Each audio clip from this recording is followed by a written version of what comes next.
우리 기도드립니다. 아멘. 네, 오늘 레위기 2장 말씀 같이 나누겠는데요. 오늘 비도 많이 오고 했는데 잘 지내셨어요? 행복하시나요? 네. 저는 요즘 제가 개인적으로 읽고 있는 책을 보면서 고민이 많아졌어요. 고민이 많아지고 또 제 목회에 대한 여러 가지 고민들을 하다 보니까 뭐 행복을 떠나서 생각이 많아지니까 좀 마음이 무겁다고 할까요? 그런 것 같아요. 말씀을 가지고 우리 사랑하는 성도들을 섬긴다는 게 참 큰 특권인데, 또 한편으로는 제가 목회를 잘 하고 있는가라는 생각을 깊이 돌아보면서 생각을 많이 하게 되더라고요. 새벽에도 기도 참 많이 하고 있지만은 그런 외형적인 거 말고 정말 하나님 마음에 합한 목사로서의 역할을 감당하고 있는지, 그런 부분에서 고민이 많이 생깁니다. 또 하필이면은 레위기의 이제 5가지 제사를 살펴보니까 예수님의 모형들, 예수님을 드러내는 그런 5가지 제사. 지난주에는 번제를 나눴죠. 전적으로 자신을 헌신하여 드리신 우리의 번제가 되시는 예수 그리스도. 오늘 우리가 두 번째 살펴보는 소제. 소제는 작은 제사라는 개념이 아닙니다. 작을 소자가 아닙니다. 문자적으로 보면 한자로 희다라는 의미의 소자를 씁니다. 하얗다라는 그 의미의 소자인데요. 그래서 소자는 하얀 밀가루로 드린다 해서 소제입니다. 히브리어로는 미나라고 얘기하는데요. 이 미나는 선물 또는 조공, 공물 이런 뜻을 가지고 있는 민하, 히브리어로 민하. 한자로는 이제 여러분 자막에 보시는 대로 그 하얗다라고 하는 의미의 소자를 씁니다. 영어로는 grain offering 이렇게 말하고 cereal meal offering이라고도 그렇게 어떤 영어 성경 번역에서는 그렇게 번역을 했더라고요. 이거는 전적으로 바치고 나서 자기가 먹는 겁니다. 다른 우리가 앞에서 살펴본 번제는 완전히 태워서 드리는 거고 하나도 남김없이 다 태워 드리는 거죠. 전적으로 태워서 하나님께 드리는 것이 번제라면, 이 소제는 자기가 드리고 나서 그걸 이제 먹게 됩니다. 그러니까 본인이 먹지 않고 제사장이 먹게 돼 있습니다. 그러니까 신약적으로는 죄송합니다. 이 소제는 예수 그리스도의 거룩한 삶, 또 거룩한 인간성, 인간 되심 속에서 그 거룩한 인간성을 강조하는 그런 의미가 있습니다. 교회론적으로 보면 우리가 구원받은 이후에 어떻게 살아야 하는지를 보여주는 의미가 있습니다. 구원받은 사람들이 어떻게 살아야 되냐, 소제처럼 살아야 된다, 이런 거죠. 결국은 한국교회의 이 무능력, 이런 그 내용들을 가지고 뭐 여러 가지 자료들이 많이 있지만은 한국교회의 문제는 삶의 부재라고 말할 수 있습니다. 구원받은 사람들이 구원받은 사람답게 살지 않는 문제를 이제 한국교회가 갖다 보니까 이 세상 속에서 제대로 된 역할을 감당하지 못하고 있죠. 그래서 우리가 오늘 소제를 잠시 살펴볼 때 이제 그 의미를 좀 깊이 저를 포함해서 우리 모두가 함께 깨달아서 소제다운 삶을 살아 갈 수 있기를 주님의 이름으로 축복합니다. 자, 소재의 교훈을 우리가 하나씩 좀 살펴보겠는데 2장 1절 말씀해 보면 소재는 아까도 말씀드렸지만 하얀 밀가루, 여기서는 고운 가루라고 했죠. 고운 가루. 예수님에게 적용하면 예수님의 일생은 고운 가루와 같았다, 이렇게 말할 수 있습니다. 그러니까 일생 자체가 아주 흠없이 하얀 것, 하얗다, 이제 거룩한 그런 삶으로 하나님 앞에 드려진 생애였다. 우리가 예수님을 요한복음 12장에서는 밀알, 한 알의 밀이 땅에 떨어져, 이렇게 설명되고 있는 말씀 기억나시죠? 그 한 알의 밀, 이 밀알이 되셔서 거룩한 제물로 하나님 앞에 드려진 생애를 사셨다, 이렇게 설명할 수 있고, 또 한편으로는 이 고운 가루가 우리 그리스도인들의 삶에 적용할 때 그 밀이 고운 가루가 되려면 어떻게 해야 되죠? 갈아야죠. 옛날에는 어디다 갈았죠? 가루를 만들기 위해서. 좀 연세드신 분들이 답을 주세요. 돌자로 시작되는 거 뭐 있죠? 네, 감사합니다. 맷돌에다가 집어넣어서 맷돌을 돌리면 이제 가루가 되어서 이제 나오는 거죠. 하나님께서 사용하시는 고운 가루는 맷돌 속에 들어가야 되는 겁니다. 갈아지는 거죠. 한 알의 밀이 들어가서 갈아지는 겁니다. 갈아질 때 얼마나 아플까요? 상상해 보셨나요? 고운 가루가 되기 위해서, 흰 가루가 되기 위해선 하나님께서 맷돌을 사용하신다는 거죠. 그 맷돌로 갈아진 삶이 될 때 하나님이 쓰실 수 있는 거죠. 하나님 앞에 드릴 수가 있는 거죠. 하나님이 우리를 맷돌과 같은 곳에다가 집어넣는다 했을 때 무엇이 갈아지겠습니까? 우리의 존재 속에 담긴 그 죄성들을 하나님이 갈아 버리시죠. 이렇게 갈아서 흰 가루가 되어서 이제 하나님 앞에 드려지게 되는 거죠. 우리 안에 있는 그런 죄성들이 갈아지기 위해서 하나님이 사용하시는 맷돌이 우리 각자에게 있습니다. 하나님이 뭔가를 통해서 우리를 계속 가시는 거죠. 하나님 앞에 소재로 드려질 수 있기 위해서는 반드시 내 안에 있는 그런 죄성들이 갈아져야 된다는 것입니다. 자, 또 하나 2장 1절에서 설명하고 있는 내용 보면은 2장 1절 그 위에 그 고운 가루의 위에 기름을 붓고 그랬어요. 또 그 위에 유향을 놓아. 그리고 2절에 가보면 여기 그분의 2절 중간에 보면 기념물로 제단 위에서 불사를 지니 이는 화제라, 이렇게 돼 있죠. 그러니까 동원되는 게 뭐냐면 기름, 유향, 이 두 가지가 동원이 됩니다. 그래서 기념물로 제단 위에서 불사를 지니라, 이렇게 말씀하고 있습니다. 기념물이라고 하는 것은 기억하다라고 하는 단어, 아즈카라타라고 하는 단어를 씁니다.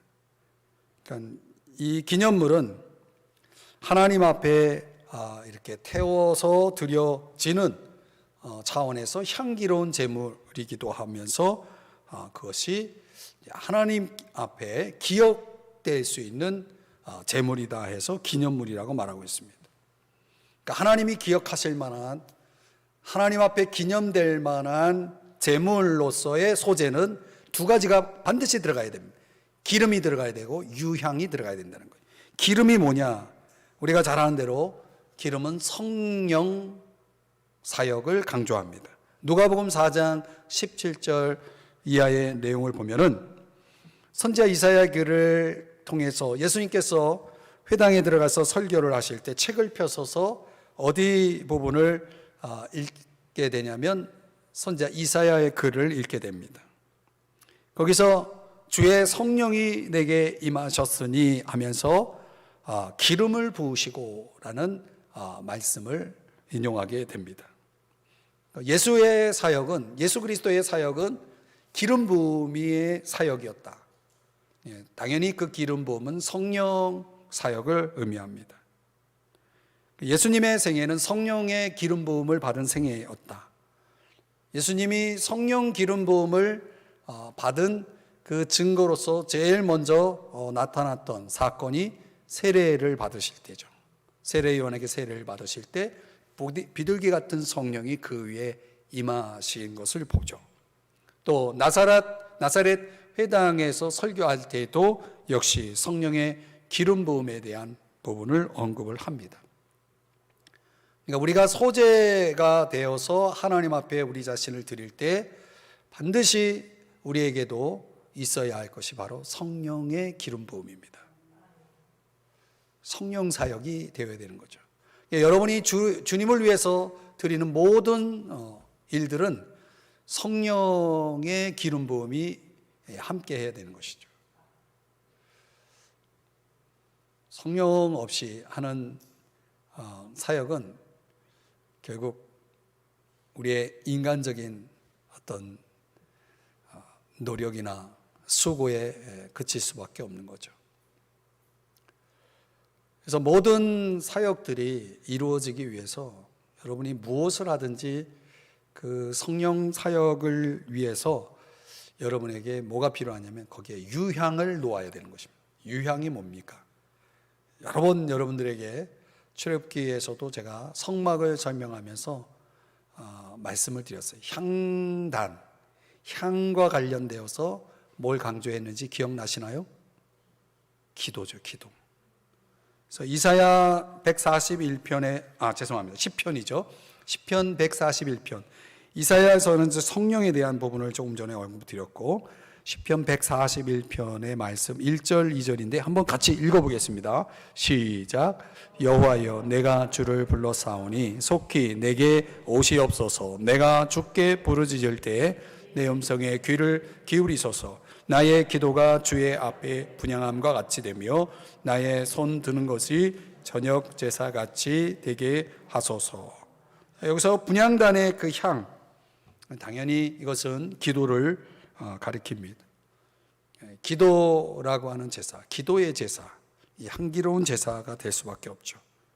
우리가 하나님 앞에 드릴 때 성령의 기름 부으심이 있고 그리고 거기에 기도가 있어서, 기도 사역이 있어서 성령과 기도의 사역이 이루어질 때 비로소 우리는 소재다운 삶을 살게 되는 것이죠. 에베소서 5장 2절에도 다시 한번 또 언급하지만은 여기에도 향기로운 제물이라는 표현이 나옵니다. 그리고 희생 제물로 우리가 하나님 앞에 드려져야 된다라고 하는 사실을 이제 예수 그리스도의 그 사역을 통해서 설명하고 있어요. 너희도 그 안에서 행해야 된다. 예수님이 우리의 향기로운 제물과 희생 제물이 되셨다고 할 때에 바로 여기서 말씀하는 예수님의 사역은 소재적인 사역을 말씀하고 있는 것입니다. 우리가 하나님 앞에서 오늘 내가 소재로서 살아가기 위해서 저와 여러분이 하루를 출발하면서 제일 먼저 해야 할 일이 뭐라는 겁니까? 그래서 성령 받는 일이죠. 성령을 어떻게 받을 수 있다는 거예요?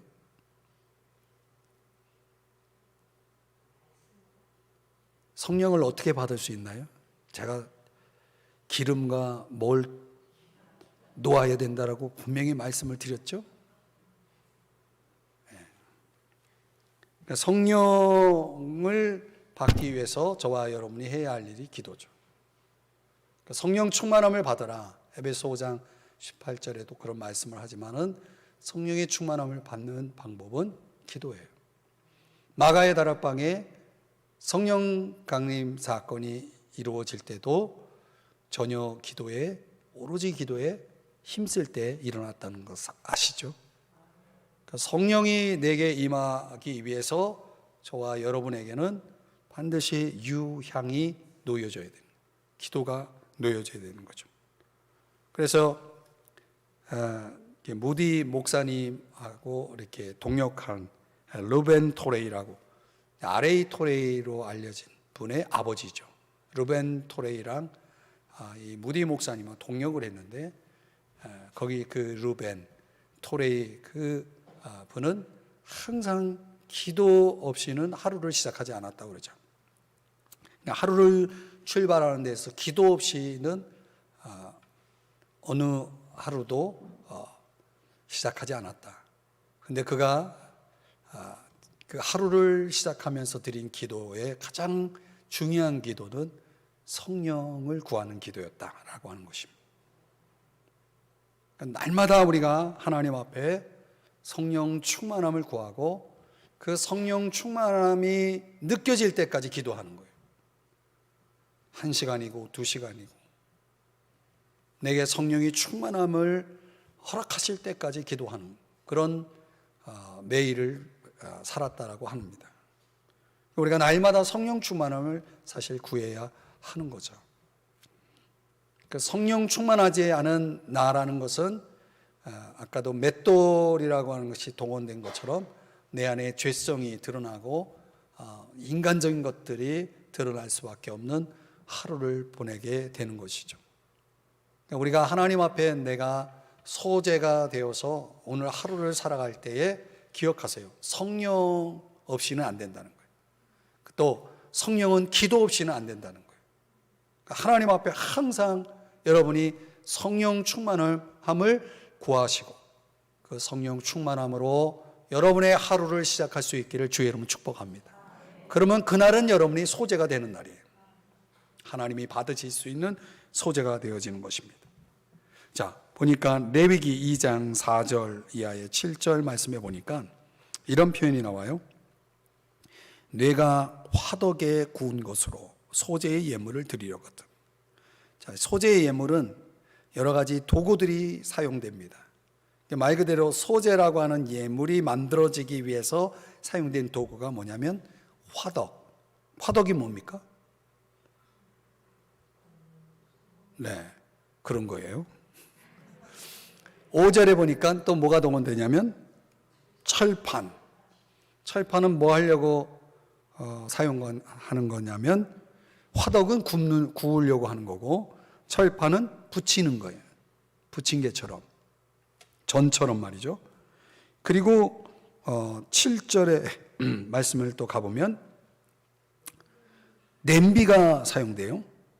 냄비를 사용한 소재라면 냄비는 무엇을 위해 사용할까요?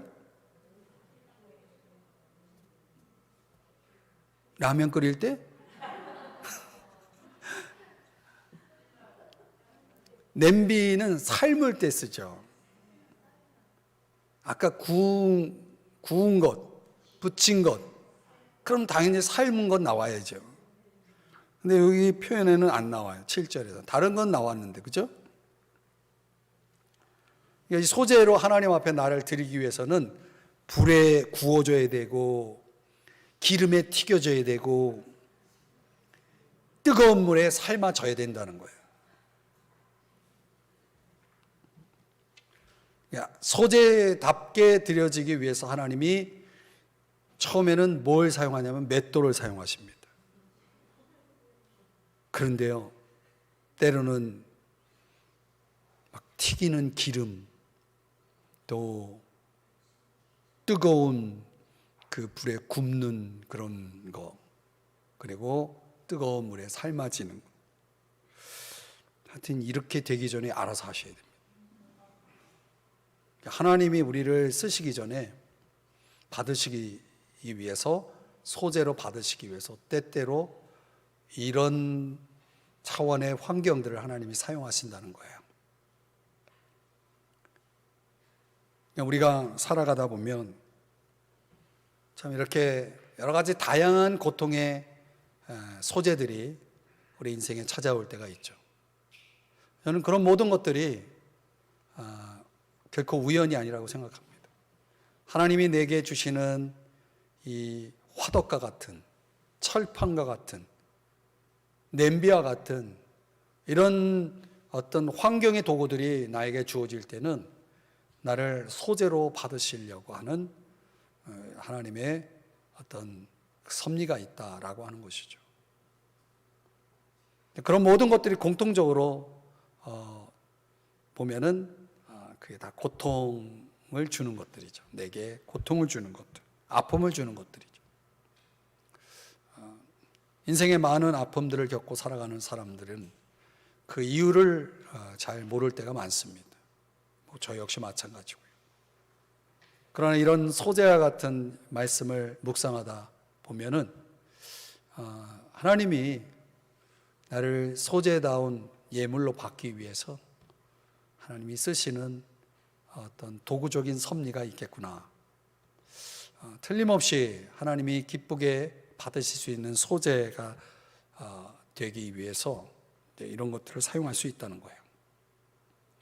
우리가 굳이 이런 거 없어도 하나님 앞에 기꺼이 내가 소재될 수 있다면 좋겠죠. 내가 어떤 고통을 겪어야만이 소재가 될 수 있다면 하나님은 기꺼이 그 고통을 허용하시는 분이십니다. 굳이 그런 부분이 없더라도 내 인생이 하나님 앞에 향기로운 소재물이 될 수 있다면 하나님 굳이 이런 도구들을 사용할 필요가 없겠죠. 그렇죠? 이왕이면 그렇게 됐으면 좋겠어요. 그러나 그리 아니하실지라도 우리 주님이 이런 것들이 필요하다고 생각하신다면 내 인생에 그런 부분들을 허락하실 수도 있다는 말씀을 드리고 싶어요. 자, 2장 11절을 한번 가보면 이 말씀 한번 같이 읽어볼게요. 시작. 너희가 여호와께 드리는 모든 소제물에는 누룩을 넣지 말지니 너희가 누룩이나 꿀을 여호와께 화제로 드려 사르지 못할지니라. 자, 우리가 지금 계속 뭘 살펴보고 있냐면 소재가 주는 교훈을 보는 겁니다. 우리가 교회론적으로 보면 저와 여러분이 하나님 앞에 소재다운 인생을 살아가기 위해서 하나님께서 여러 가지 것들을 집어넣고 빼고 또 도구를 사용하고 이런 것들을 지금 설명해 주고 있는 거죠. 여기서 말하는 누룩이라는 게 당연히 고린도전서 5장 7절에서 설명해 주고 있어요. 너희는 누룩 없는 자인데 새 덩어리가 되기 위하여 묵은 누룩을 내버리라. 우리의 유월절 양 곧 그리스도께서 희생되셨느니라. 그리스도의 희생은 무엇을 위한 희생이었냐면 누룩을 제거하기 위한 희생이었다는 거예요. 그 누룩은 무엇이겠습니까? 죄죠. 죄. 그러니까 우리가 예배 이후에 저와 여러분의 삶, 구원받은 저와 여러분이 예배적인 삶을 살아가면서 예배 연장선에서 예배 이후에 저와 여러분의 삶은 누룩 없는 삶이어야 합니다. 그게 소재다운 삶이에요. 그러니까 우리가 소재로서의 인생을 살아가기 위해서는 내 삶의 죄를 제거하는 일들을 소홀히 해서는 안 되겠죠. 누룩이 없어야 되는 겁니다. 끊임없이 우리는 누룩 없는 삶이 되기 위해서, 거룩한 삶을 위해서 예수 그리스도의 그 십자가의 희생을 기억하면서 그 십자가 앞에서 우리 죄를 내려놓고 죄를 내어버리는 그런 삶을 날마다 살아가야 합니다. 그래야 그것을 받으실 수가 있어요. 소재로서 하나님이 받으실 수 있다는 것이고, 여기서 또 하나가 제거되어야 되는데 꿀이 들어가서는 안 된다 그랬어요. 꿀이 뭡니까? 무엇을 상징하냐면 죄가 주는 쾌락, 죄의 낙, 이런 거죠. 히브리서 11장 25절 말씀을 한번 자막을 보면서 읽어볼까요? 시작. 도리어 하나님의 백성과 함께 고난받기를 잠시 죄악의 낙을 누리는 것보다 더 좋아하고. 많은 사람들이 하나님 앞에 자신을 드리는 삶을 중단하는 이유가 뭡니까? 요것 때문이죠. 요 즐거움 때문에. 근데 그 즐거움이 어디서 오는 즐거움이에요? 죄를 지으면서 얻는 즐거움. 주 앞에 우리를 드리지 못하게 하는 것들이 있는데 바로 그것이 뭐냐? 죄를 통해서 누리는 즐거움. 바로 이거. 그러니까 죄를 범하는 이유도 여기에 있고 하나님 앞에 나를 드리지 못하게 하는 이유도 여기 있는 거죠. 마귀는 우리에게 이런 것들을 통해서 우리로 하여금 하나님 앞에 우리를 드리지 못하도록 방해하죠. 그래서 어찌 보면 우리가 소재다운 삶을 살기 위해서는 많은 절제가 필요하겠죠. 세상으로부터 오는 즐거움의 요소들을 얼마나 내가 끊어낼 수 있고 그것으로부터 자유로울 수 있느냐가 참 중요한 겁니다. 우리가 이 세상이라는 것을 즐기려고 한다면 얼마나 많은 것들이 있습니까? 그렇죠? 볼 것도 많고 갈 곳도 많고, 그렇죠? 얼마나 많은지 몰라요. 그렇다고 우리가 세상에서 즐거움을 누리는 것이 다 죄냐? 그건 아니죠. 죄를 동반하는 즐거움을 얘기하는 것입니다. 그러니까 우리가 이 세상을 즐겁게 살아가야 하겠지만은 그 즐거움이 죄와 함께하는 즐거움이라면 우리는 그것을 거부할 수 있어야 되겠죠. 그렇죠? 그런 분별력은 있잖아요. 그런 것도 없단 말입니까? 잘 분별이 안 돼요. 우리가 세상 속에서 마귀는 그런 많은 즐거움으로 우리를 유혹한다는 거 잊지 마십시오. 제가 이제 예수를 믿고 저에게 일어난 변화, 최근에 이런 간증들을 자꾸 하게 되는데,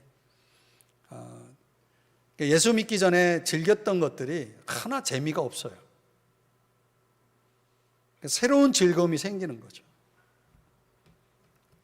그런 어떤 거룩한 즐거움, 하나님 앞에 나와서 예배하는 즐거움, 수요일마다 기가 막힌 드라마를 보기 위해서 수요 예배를 결코 가지 않으리라 결심하는 사람들도 있겠지만은, 드라마가 주는 즐거움보다 이 시간 하나님 앞에 나와서 예배할 수 있는 그 예배의 즐거움을 더 크게 생각한다면 예배에 나오는 고난조차도 더 좋아할 수 있는 거죠. 하나님의 백성과 함께 고난받기를 잠시 죄악의 낙을 누리는 것보다 더 좋아하고 더 좋아할 수 있는 것, 내가 더 좋아할 수 있는 것들이 무엇이냐? 우리가 이런 것에 대한 선택을 하면서 살아가는 것입니다.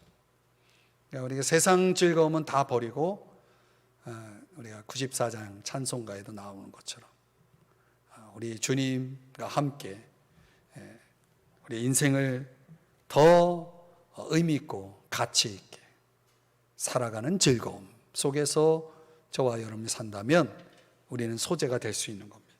그런 걸 말씀하고 있습니다. 여러분이 버려야 될 세상 즐거움은 무엇인가요?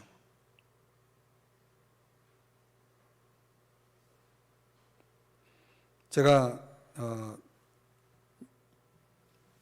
최근에 또 여러분에게 말씀드린 것도 있지만은 제가 이제 TV를 보는 즐거움이 좀 있었거든요. 제가 좋아하는 프로가 있어서, 근데 그런 즐거움을 내려놓으니까 그만큼의 시간이 이제 확보되는 거예요. 거기에 들였던 시간들이 이제 저의 시간이 되었어요. 그래서 더 즐거운 곳으로 그런 시간들을 채울 수 있다 보니까 참 좋더라고요. 하나도 안 궁금해. 보고 싶지도 않아. 되게 신기하더라고요. 그거 안 보면 못 살 것 같았는데. 우리가 이 전염되는 부분들이 있는데 그 전염성이라는 게 나를 어디에 들이냐에 따라서 내 몸은 거기에 길들여지고 적응되고 그거 없이는 안 될 것 같은 그런 착각 속에서 살아가게 만들죠. 우리가 이제 그런 것들 안에서 자꾸 우리가 거룩한 즐거움들을 자꾸 찾아서 그걸 발견하고 그걸 누릴 수 있는 사람이 될 때 정말 하나님 앞에 소재의 삶을 살아갈 수가 있는 것입니다. 우리 그리스도인들이 그런 부분에 있어서 세상에 대한 어떤 자유, 세상에 대한 자유를 우리가 가질 수 없다면 우리가 진정 예수쟁이라고 말할 수는 없는 거죠.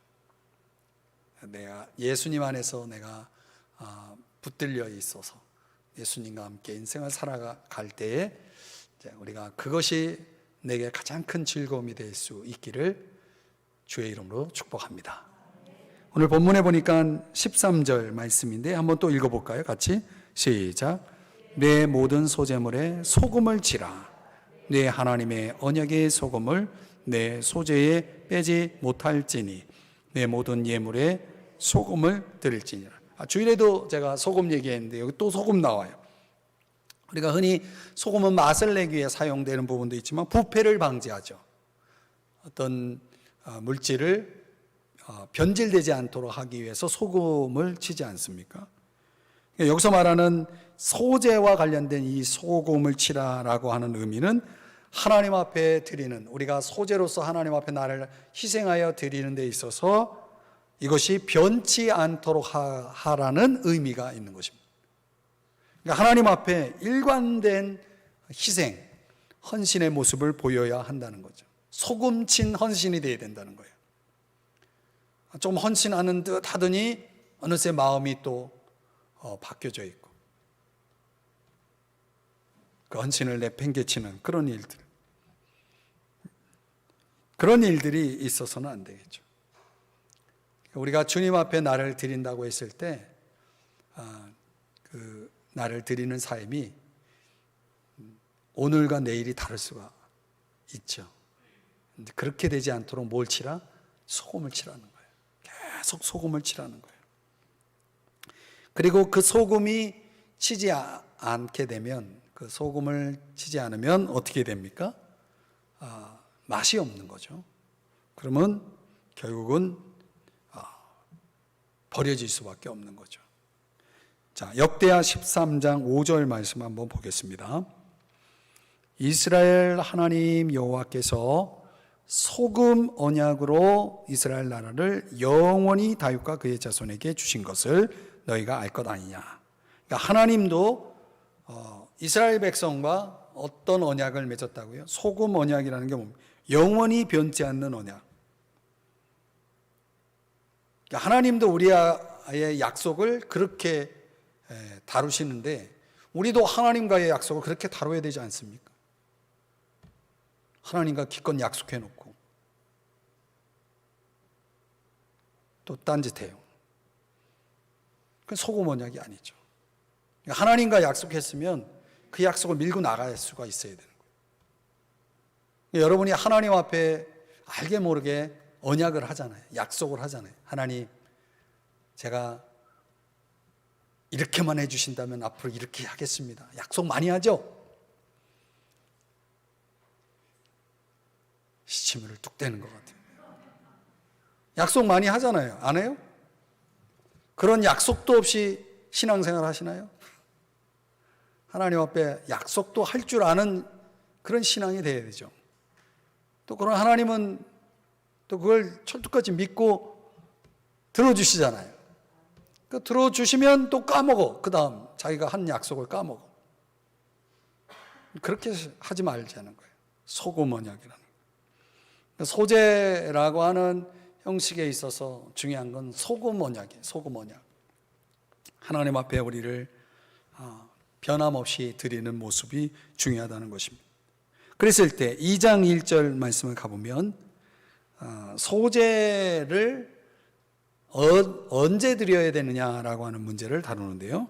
그게 여기 드리려거든이라고 우리말로 번역이 되어 있는데 사실은 원어에는 키라고 하는 히브리어 원어가 들어있어요.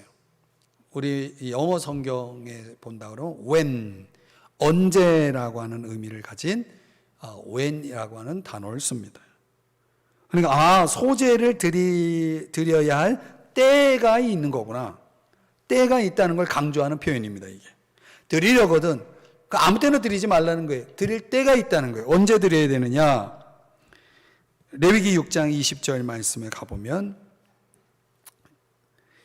아론과 그의 자손이 기름 부음을 받는 날에, 이때 기름, 제사장이 임명을 받는 날에 소제를 드려야 돼요.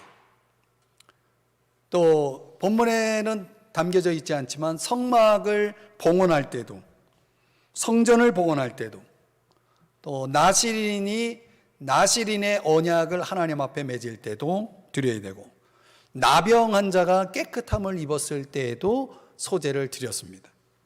이 부분은 다 여러분들에게 다 설명드리긴 좀 그렇고, 레위기 6장 20절에는 소제를 언제 드리라고 말하냐면 절반은 아침에, 절반은 저녁에. 그러니까 언제 드리라는 거예요? 아침과 저녁에. 아침 시간, 저녁 시간 분리되어 있는 겁니까? 대개 이제 성경에서 이런 개념은 온종일을 얘기해요. 온종일. 하루 종일 하나님 앞에 우리 자신을 소제로 드리라는 개념이죠. 그러니까 우리가 하나님 앞에 우리의 삶을 어디에 있든지 무엇을 하든지 일관성 있게 우리 자신을 온전히 하나님 앞에 드리는 삶을 살라는 그런 의미에서 절반은 아침에, 절반은 저녁에 드리라고 말씀을 하고 있어요. 하루 종일 그분 앞에 나를 드리는, 소제로 드리는 삶을 살라라고 하는 것이죠. 그러기 위해서는 하루 종일 죄로부터 나를 지키고, 또 무시로 성령 안에서 기도하는 거예요. 성령 안에서 기도하면서 저와 여러분이 하나님 앞에 거룩함으로 살아갈 수 있도록 하나님 앞에 나를 내어 드리는 거죠. 이제 그렇게 살고 계시죠? 그래야 소제입니다. 그래야 소제입니다. 그러니까 우리가 하나님 앞에서의 삶을 살아가는 데 있어서 저와 여러분이 종종 시간 영성, 공간 영성에 갇힐 때가 많아요. 그러니까 이렇게 하나님 앞에 거룩하게 예배할 때는 정말 나를 드려. 그러나 저 문을 열고 나가는 순간 나 자유 얻었네 하면서 여러분들이 할렐루야 하면서 하나님 앞에 여러분을 드리는 게 아니라 나를 위해서 살죠. 그래서 영성이 있는 나라는 존재는 예배실 안에만 존재하는 나. 삶 속에는 전혀 적용되지 않는 나. 이런 경우가 참 많이 있는 거죠. 그런 인생을 살지 마셔야 됩니다. 오히려 이렇게 시간적으로 공간적으로 구별되어 있는 이 공예배 시간들은 나머지 나의 모든 시간들을 지배하고 내 모든 영성들을 이제 지탱할 수 있는 힘을 얻기 위해서 오늘 이 시간이 필요한 거지, 이 시간만을 위해서 존재하는 건 아니거든요. 그러니까 이 힘이, 이 예배의 힘이 오늘 이 예배가 끝난 이후에 여러분이 다시 하나님 앞에 나와 예배드리기까지의 그 삶을 지탱할 수 있는 강력한 능력이 주어지는 시간으로 여러분들이 이 시간을 활용하셔야 되는 거예요. 그래서 저와 여러분이 그렇게 소제로 드려지면 하나님이 여러분의 인생을 기쁘게 받으시게 되는 거죠. 자, 소제물이 어떻게 분배되는지 2장 2절 말씀을 한번 또 보겠습니다. 이 말씀은 같이 함께 읽겠습니다. 시작. 아론의 자손 제사장들에게로 가져갈 것이요, 제사장 그 고운 가루 한 움큼과 기름과 그 모든 유향을 가져다가 기념물로 제단 위에서 불사를 지니 이는 화제라, 여호와께 향기로운 냄새니라. 아멘. 여기 보니까 고운 가루 얼만큼이에요? 한 움큼. 이 한 움큼이라고 하는 것은 요만큼을 얘기하는 게 아니라, 드리는 건 요만큼이지만은 결국은 전체를 바치는 기념이에요. 전체를 바친다라고 하는 차원에서, 그러니까 나의 모든 것을 바친다라고 하는 차원의 기념인 거죠. 헌금의 정신이 바로 그런 겁니다. 우리가 하나님이 우리에게 주신 물질의 한 부분을 하나님 앞에 드리지만은 사실은 그것만 드리는 것이 아니라 내 삶 전체의 모든 것을 주님께 드린다라고 하는 차원의 기념이 되어야 된다는 거예요. 그래서 로마서 12장 1절에도 말씀하는 내용이 뭐냐면 우리의 몸을 거룩한 산제물로 드리라 라고 말씀하고 있습니다. 또 마태복음 2장 11절 말씀해 보면 엎드려 경배하고 그리고 보배압을 열어서 황금과 유황과 모략을 예물로 드리니라 이렇게 말씀하고 있죠. 그리고 고린도후서 8장 5절의 말씀에 보면 먼저 자신을 주께 드리고 또 하나님의 뜻을 따라 우리에게 주었도다. 고린도 교회가 예물을 하나님 앞에 드릴 때 먼저 자신을 주님께 드렸다라고 말하고 있습니다. 그게 진정 드림의 정신, 올바른 자세인 거죠. 하나님 앞에 우리의 헌신이 나의 어떤 일부분을 드린다는 개념이 아니라 소재적인 삶이라는 것은 내 삶 전체를 하나님 앞에 온전히 드린다라고 하는 차원이 되는 거죠. 그런 마음 자세를 가지고 드리고 그런 마음 자세를 가지고 살라라고 하는 것입니다. 그래야 하나님이 받으실 만한 소재가 된다는 거예요. 그러니까 우리가 시간적인 차원에서도 나는 요만큼만 하나님 앞에 드릴 거야. 물질도 나는 요만큼만 드릴 거야. 또 봉사도 난 요만큼만 할 거야. 이런 개념은 성경이 말하는 그런 진정한 소재의 의미하고는 다르다는 것입니다.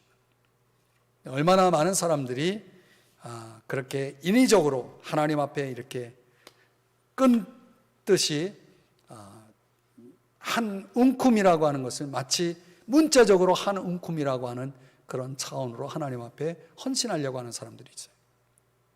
난 절대 이 이상은 안 할 거야.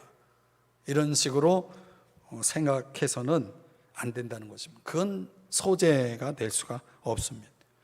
먼저 우리가 우리 자신을 주님 앞에 드린다는 것, 거기에 진정 드림의 의미, 진정한 의미가 있다라고 하는 것을 잊지 마십시오. 이런 걸 철저한 헌신 또는 절대적 헌신이라고 말하죠.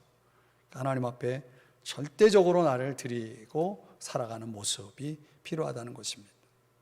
여러분 그렇게 하고 계시는지 모르겠어요. 자, 이렇게 보면 주님은 소재적인 삶을 사셨습니까? 그렇죠.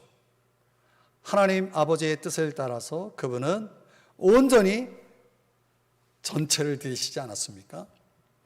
그래서 하나 남김없이 하나님 아버지께 드리고 또 자신을 우리에게 주셨죠. 우리에게 모든 걸 다 주셨죠. 피 한 방울까지도 우리를 위해 주셨죠.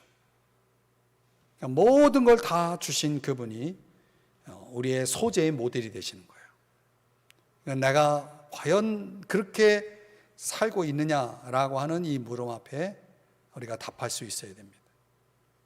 나는 얼마큼 드리고 있습니까? 요만큼? 아닙니다. 전체를 드려야 됩니다.